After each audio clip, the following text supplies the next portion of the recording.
বাড়ির সামনে একটি সরু গলিতে এলোপাতাড়ি কুপিয়ে শরীফ ও রুমন নামের দুই বন্ধুকে হত্যা করেছে দুর্বৃত্তরা। এ সময় হোসেন নামে তাদের আরেক বন্ধু সেখান থেকে পালানোর চেষ্টা করলে তার পায়েও গুলি করা হয়। ঘটনাস্থলে পড়ে আছে গুলির খোসা, ভুক্তভোগীদের জামা কাপড় ও স্যান্ডেল। এলাকা জুড়ে এখনও থমথমে পরিস্থিতি বিরাজ করছে।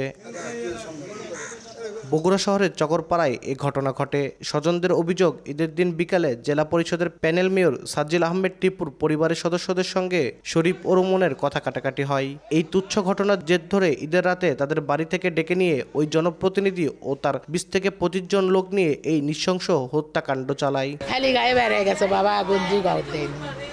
ছোট মানুষ এই বয়সে ভুল টুরিটি মানুষের কাছে করতেই পারে, তাই বলে যে এইভাবে শাস্তি দিয়ে মারবি এটা কখনো আমি ধারণা করতে পারি না। আমি নিজের চোখে যাই কালকে দেখেছি। ভাইটা আবার উঠে চলে যাচ্ছে, ডাইরেক্ট ইটে গুলি করে ওরা মারছে।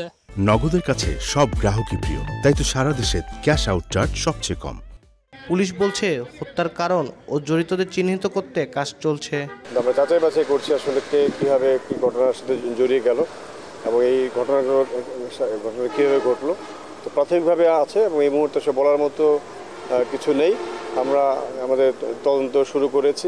নিহত রুমন ও শরীফ দুজনে ওয়েল্ডিং মিস্ত্রির কাজ করতেন।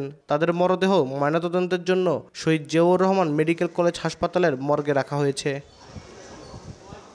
আব্দুল আউয়াল, সময় সংবাদ, বগুড়া।